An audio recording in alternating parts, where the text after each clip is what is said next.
चलो स्टूडेंट्स, आज हम डेप्रिसिएशन पर एक मेथड और समझेंगे।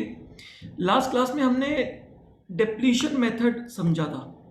आज की क्लास में हम इस पर समझेंगे मशीन आर रेट मेथड।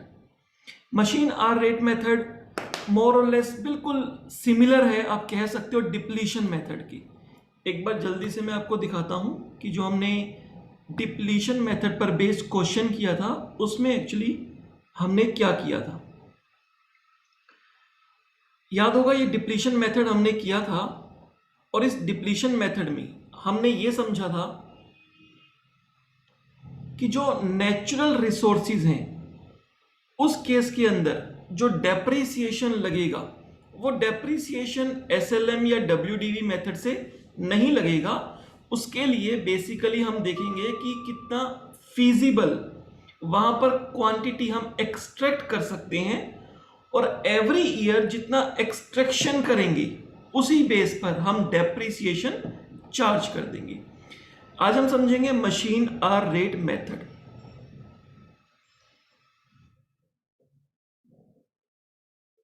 अगर मैं बात करूं मशीन आर रेट मेथड की, तो यह भी सिमिलर है डिप्लीशन मेथड की। जैसे यहां पर हम क्वांटिटी को बेस मान लेते हैं कि कितनी क्वांटिटी एक्सट्रैक्ट होगी, उसके बेस पर हम पर यूनिट, पर टन, पर लीटर, पर गैलन जो भी होगा वो कॉस्ट निकाल लेते हैं और उसके बेस पर उसको मल्टीप्लाई करते हैं हमारी ईयरली प्रोडक्शन से या ईयरली एक्सट्रैक्शन से। अभी तक हम बात करें जो हमने मशीन परचेज करते थे, हम उस पर WDV या SLM मेथड चार्ज करते थे। लेकिन समटाइम्स जो मशीन की लाइफ है, वो मशीन की लाइफ सिर्फ इस पर बेस्ड नहीं है कि वो 10 साल चल जाएगी या 15 साल चल जाएगी। मशीन की लाइफ बेस्ड है कि वो कितने आवर्स चलेगी, उसका यूसेज आवर्स में है।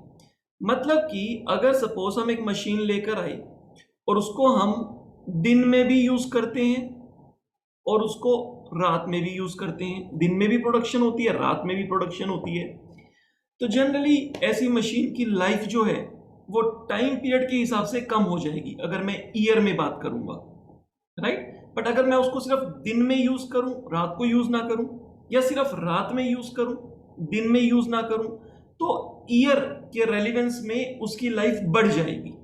क्लियर? तो ऐसे केस में हमें मशीन्स पर आवर्स के बेस पर भी चेक करना होता है कि हमारी जो मशीन है या हमारी जो असेट्स है उस पर डेप्रिसिएशन आवर्स पर बेस लगाना चाहिए या टाइम पीरियड पर बेस लगाना चाहिए। अगर उस मशीन की जो लाइफ है वो आवर्स में, उसका जो आप इंपॉर्टेंट जो फैक्टर है उसको आप आवर्स में डिनोट करते हो कि इस मशीन की लाइफ टोटल है 2500 आवर्स, तो ऐसे केस में बेस्ट है कि आप machine hour rate method use करो। क्लियर? इस पर बेस्ड इंस्टीट्यूट का एक क्वेश्चन है, एक एग्जांपल है, मैं उसी को अपने इस क्लास में टेक केयर करूंगा। ये क्वेश्चन है बच्चों इंस्टीट्यूट के स्टडी मॉड्यूल का, इलस्ट्रेशन नंबर 4।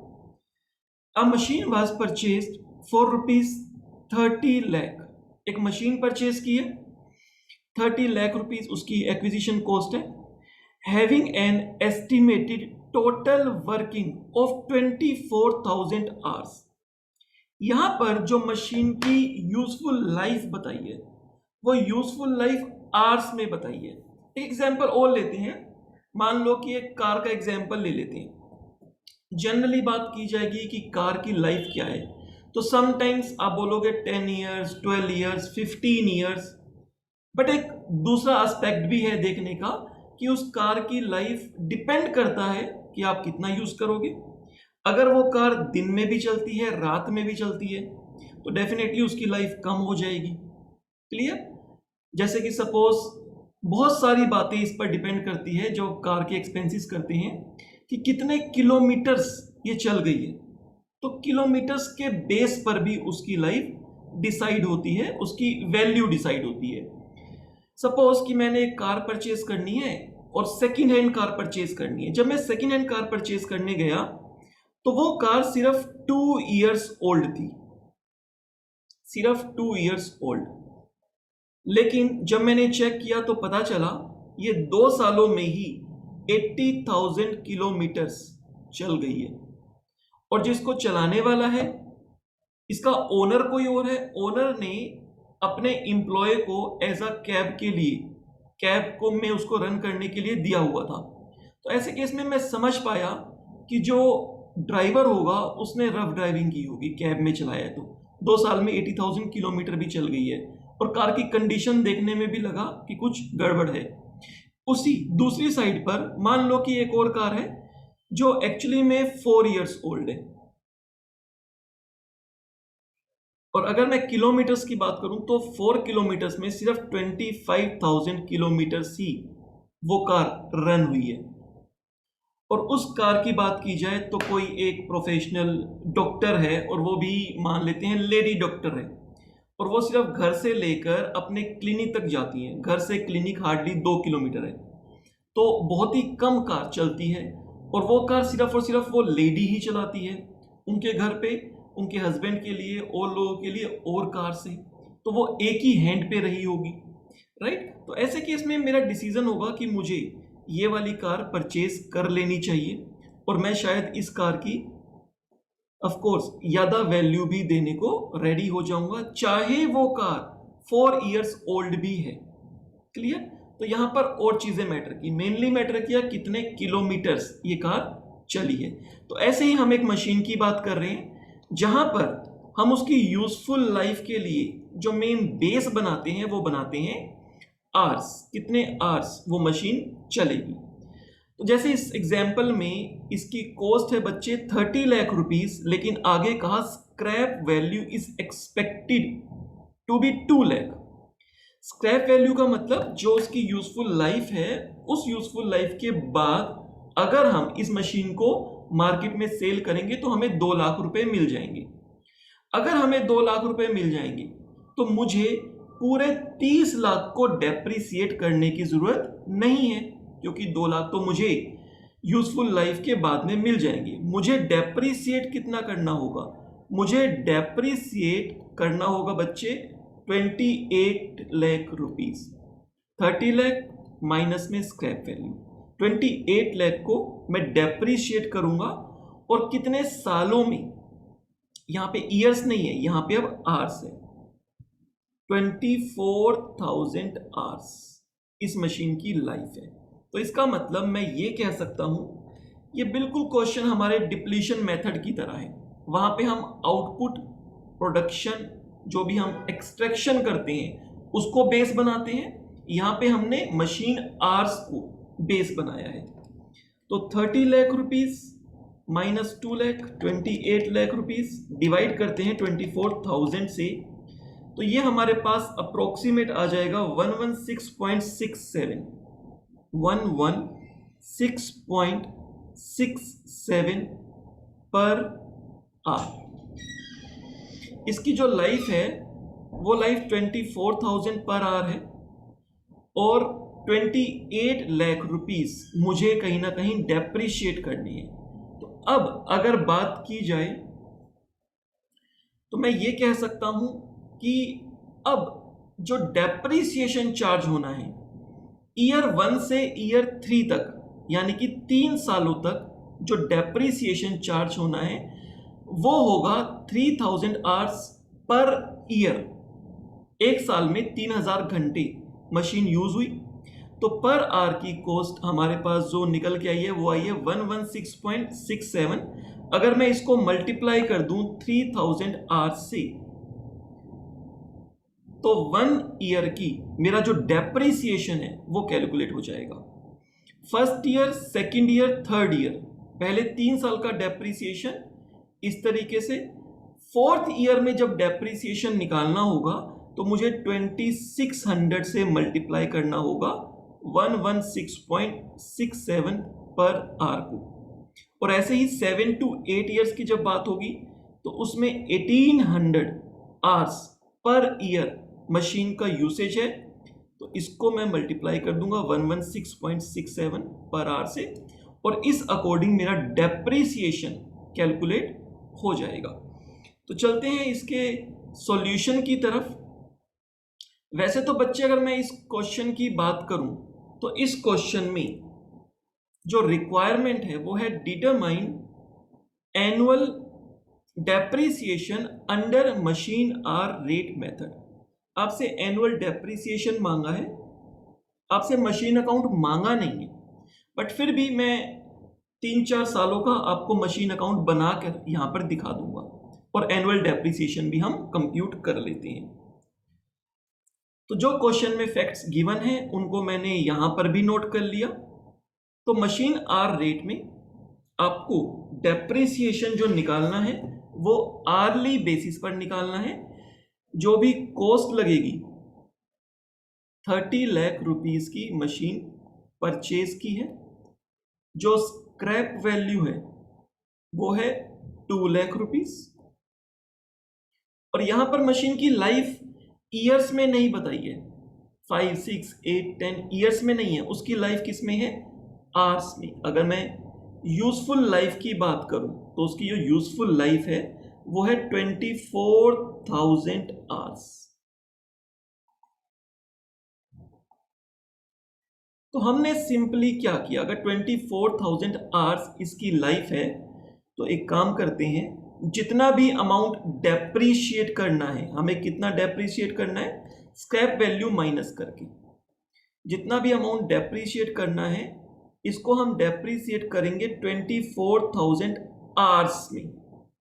क्लियर? और वैल्यू हमने निकाल ही ली थी। अब अगर मैं बात करूं, इससे मेरी पर आवर की जो कॉस्ट है वो निकल के आ जाएगी। अगर मैं मल्टीप्लाई कर दूं 3000 आवर्स से, तो first second and third year का डेप्रिसिएशन ऐसे निकल आएगा। और अगर मैं इसको मल्टीप्लाई कर दूं 26 आवर्स से, तो फोर्थ, फिफ्थ और सिक्स्थ ईयर का डेप्रिसिएशन निकल आएगा। और अगर मैं इसको मल्टीप्लाई कर दूं 1800 से, तो मेरे पास 7 to 10th ईयर का डेप्रिसिएशन निकल आएगा, क्योंकि इसकी कैलकुलेशन से 1 आवर का एक कॉस्ट निकल आएगी, डेप्रिसिएशन निकल आएगा, और जिस ईयर में आपने जितने आवर्स उसको यूज किया उस अकॉर्डिंग डेप्रिसिएशन चार्ज कर लोगे।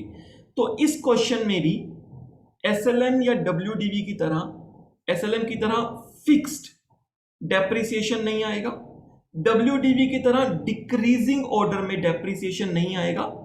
इस मेथड में डिपेंड करता है किस ईयर में यूसेज कितना है। अगर किसी साल में आपने मशीन आवर्स ज्यादा यूज किए, दिन में और रात में दोनों टाइम प्रोडक्शन हुई, तो ऐसे केस में डेप्रिसिएशन ज्यादा आएगा, और ज्यादा आना भी चाहिए। राइट? दिन में भी यूज की, रात में भी यूज की, मशीन आपने ज्यादा यूज की है तो ज्यादा डेप्रिसिएशन आना चाहिए। क्लियर? और अगर किसी टाइम पीरियड में, किसी ईयर में मशीन का यूसेज बहुत कम हुआ, सपोज कि कोविड था, लॉकडाउन था, मशीन बहुत टाइम बंद रही है, सिर्फ 1-2 महीने ही यूज कर पाए, बहुत ही कम आवर्स यूज हुए हैं, तो उस टाइम पीरियड पे आप कम डेप्रिसिएशन चार्ज कर दो, तो इट मेक्स सेंस। तो अगर मशीन की लाइफ बेस्ड है किस पर, मशीन आवर्स पे, तो ये मेथड बेस्ट है। मैनेजमेंट को डिसीजन लेना होता है कि उन्हें कौन सा मेथड चूज करना चाहिए। तो चलो यहां पर अगर मैं बात करूं तो मैंने एक फॉर्मेट भी बना दिया है और मैंने कुछ वैल्यूज डाल दी हैं ताकि हमारा ज़्यादा टाइम जो है वेस्ट ना हो, क्योंकि ये बिल्कुल डिप्लीशन मेथड पर है और मशीन अकाउंट की रिक्वायरमेंट भी इस क्वेश्चन में नहीं है, बट फिर भी बस आपको पता चल रहा है कि कैसे निकालना है, उसके लिए मैं यहाँ पर आपको दिखा रहा हूँ। तो फर्स्ट ईयर की बात की जाए तो बच्चे फर्स्ट ईयर में 3000 आवर्स मशीन आवर्स जो है वो यूज हुए हैं, तो उसके अकॉर्डिंग 28 लाख मल्टीप्लाई हो जाएगा 3000 से एंड डिवाइड हो जाएगा 24,000 से, तो 3,50,000 रुपीज, 3,50,000 रुपए ये आएगा बच्चे पर ईयर। क्लियर? क्योंकि 3000 आवर्स पर ईयर की बात की है। क्लियर? उसके बाद फोर्थ ईयर से 2600 hours per year machine usage हुई है, तो पहले 3 साल 3,50,000, और अगर मैं बात करूं 4 to 6 ईयर्स की, मैं यहां पे लिख देता हूं, पहले 3 साल 3,50,000 रुपीज ईच ईयर आप डेप्रिसिएशन चार्ज करोगे।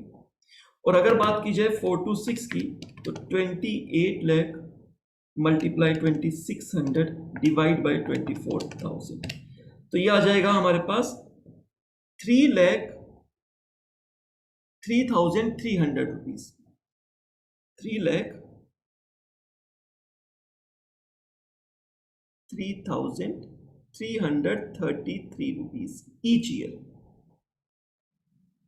और अगर मैं बात करूं 7 to 10th ईयर की, अगर 7 to 10th ईयर की बात की जाएगी, तो वहां पर जो हमारा डेप्रिसिएशन निकलेगा 28 लाख मल्टीप्लाई 1800 डिवाइड कर देंगे 24,000 से, 2,10,000 रुपीज, 2,10,000 रुपए ईच ईयर।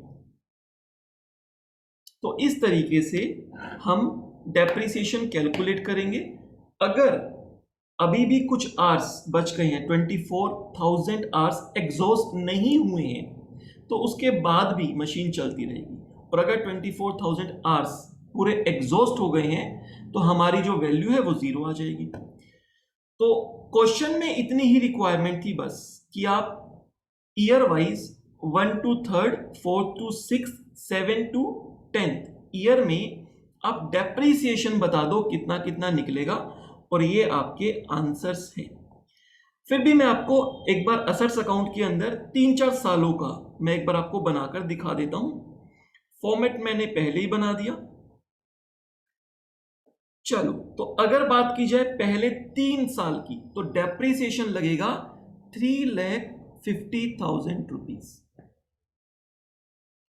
तो बच्चे 30 लाख रुपीज की हमने असेट्स परचेज की है।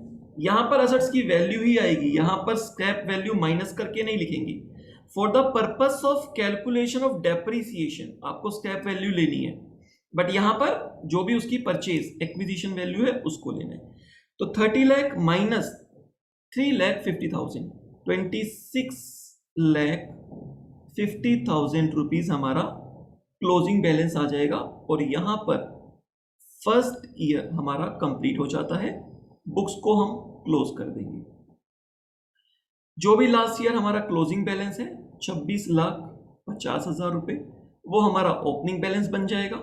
सेकेंड ईयर के एंड की बात करें, डेप्रिसिएशन लगेगा अगेन 3,50,000। ध्यान रखना 3,50,000 रुपए ईच ईयर है पहले 3 साल के लिए। फोर्थ ईयर में जाके डेप्रिसिएशन चेंज हो रहा है, क्योंकि मशीन आवर्स भी फोर्थ ईयर में जाके चेंज हो रहे हैं। फर्स्ट टू थर्ड ईयर में सेम मशीन आवर्स यूसेज है, तो 26,50,000 minus 3,50,000, 23 lakh rupees. Second year भी यहां पर हमारा कंप्लीट हो जाता है, बुक्स क्लोज कर देते हैं। सेकेंड ईयर का जो क्लोजिंग बैलेंस आया है वो थर्ड ईयर का ओपनिंग बैलेंस हो जाएगा 23 लाख रुपीज। और थर्ड ईयर की बच्चे बात करें, थर्ड ईयर में भी सेम अमाउंट का डेप्रीसिएशन है 3,50,000 रुपीज। और यहां पर अगर मुझे क्लोजिंग बैलेंस निकालना होगा 19,50,000 रुपीज, क्योंकि पहले 3 साल डेप्रीसिएशन सेम अमाउंट आएगा, बिकॉज जो मशीन आवर्स हैं, जो उनका यूसेज है वो सेम है। फोर्थ ईयर में जाकर चेंज आएगा, तो मैं ये अकाउंट फोर्थ ईयर तक ही बना रहा हूं। इसके बाद आप चाहो तो आगे कंटिन्यू कर सकते हो, 10 सालों तक इसी तरीके से बना सकते हो। फोर्थ ईयर में जो डेप्रीसिएशन अमाउंट है वो बच्चे यहां पर चेंज हो जाता है। फोर्थ से लेकर 6th ईयर तक डेप्रीसिएशन रहेगा 3,03,333 rupees each year, 4th, 5th और 6th में। क्लियर? बस मैं सिर्फ फोर्थ ईयर का बना के आपको दिखाऊंगा। तो यहां का डेप्रीसिएशन हो गया 3,03,333 रुपीज। 19,50,000 में से आप माइनस कर दोगे 3,03,333, तो ये आपके पास आ जाएगा 16,46,667 रुपीज। और ये क्लोज होके हो जाएगा 19,50,000 रुपीज। 4 इयर्स का बन गया। टोटल 10 इयर्स के लिए डेटा गिवन था, बट मशीन अकाउंट मांगा नहीं था, बस ये हमने समझने के लिए किया। ये जो क्लोजिंग बैलेंस है ये ओपनिंग बैलेंस बन जाएगा। और 5th एंड 6th ईयर में भी सेम डेप्रिसिएशन 3,03,333 चार्ज करेंगे। 7th ईयर से ये डेप्रिसिएशन फिर से चेंज हो जाएगा और ये हो जाएगा बच्चे 2,10,000 रुपीज, 2,10,000 रुपए 7 to 10th ईयर के लिए। क्लियर? तो इस तरीके से हम मशीन अकाउंट भी अगर क्वेश्चन में मांगता है तो हम बना सकते हैं। अदरवाइज इसमें सिर्फ डेप्रिसिएशन ही मांगा था तो वो तो हमने पहले ही कैलकुलेट कर दिया। तो यहां पर बेस लेना है मशीन आर्स को, सेम डिप्लीशन मेथड की तरह ही है। ठीक है, तो यहां पर ये वाला टॉपिक भी हमारा कंप्लीट हो जाता है।